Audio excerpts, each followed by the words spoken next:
Assalamualaikum warahmatullahi wabarakatuh. Perkenalkan, nama saya Noprianto dari Lokal 4A. Di sini saya akan menjelaskan tentang ruang lingkup kebijakan publik, proses dan unsur komunikasi kebijakan publik, peran komunikator dalam komunikasi kebijakan, level komunikasi kebijakan, dan karakteristik individu dalam organisasi. Ruang lingkup kebijakan publik. Ruang lingkup kebijakan publik mencakup serangkaian kegiatan yang dilakukan oleh pemerintah untuk mengatasi masalah-masalah publik dan mencapai tujuan tertentu dalam masyarakat. Proses kebijakan publik melibatkan beberapa tahap utama seperti perumusan kebijakan, pengambilan keputusan, implementasi kebijakan, evaluasi kebijakan, dan monitoring dan pengawasan. Selain itu, kebijakan publik mencakup berbagai bidang seperti kesehatan, pendidikan, ekonomi, keamanan, dan lingkungan, masing-masing dengan tantangan dan pendekatan spesifik. Partisipasi publik, konsultasi dengan pemangku kepentingan, dan komunikasi yang efektif merupakan elemen penting dalam seluruh proses kebijakan publik untuk memastikan kebijakan yang responsif dan diterima oleh masyarakat. Proses dan unsur komunikasi kebijakan publik. Proses komunikasi kebijakan publik meliputi berbagai aspek seperti perumusan kebijakan, pengambilan keputusan, implementasi, dan evaluasi dan monitoring. Begitupun unsur komunikasi kebijakan publik juga meliputi berbagai aspek seperti pengirim, pesan, saluran, penerima, umpan balik, dan konteks.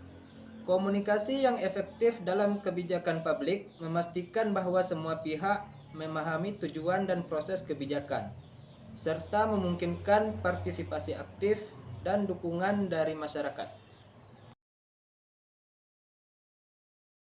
Peran komunikator dalam komunikasi kebijakan. Peran komunikator dalam komunikasi kebijakan sangat krusial untuk memastikan kebijakan dipahami, diterima, dan dilaksanakan dengan efektif. Berikut adalah beberapa peran utama komunikator. Yang pertama yaitu penyampaian informasi, yang kedua mediator, yang ketiga pendukung kebijakan, yang keempat pendidik, dan yang kelima pengelola krisis. Dengan menjalankan peran-peran ini, komunikator membantu memastikan bahwa kebijakan publik dapat diterapkan secara efektif dan memperoleh dukungan yang diperlukan dari semua pihak yang terlibat. Level komunikasi kebijakan.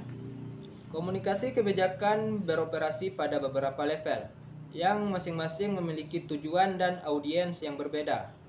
Berikut macam-macam level-level tersebut. Yang pertama yaitu komunikasi internal, yang kedua komunikasi antar lembaga, yang ketiga komunikasi dengan pemangku kepentingan, yang keempat komunikasi publik, yang kelima komunikasi internasional. Memahami dan mengelola komunikasi di setiap level ini penting untuk memastikan kebijakan dipahami dan didukung oleh semua pihak yang berkepentingan. Karakteristik individu dalam organisasi. Karakteristik individu dalam organisasi mengacu pada sifat, perilaku, dan atribut pribadi yang mempengaruhi bagaimana seseorang berinteraksi dan berkontribusi dalam lingkungan kerja. Berikut adalah beberapa karakteristik seperti kepribadian, motivasi, kemampuan dan keterampilan, nilai dan sikap, persepsi, gaya belajar, dan kesehatan dan kesejahteraan. Karakteristik individu ini mempengaruhi dinamika tim, budaya organisasi, dan efektivitas keseluruhan organisasi. Memahami dan mengelola karakteristik individu membantu menciptakan lingkungan kerja yang produktif dan harmonis.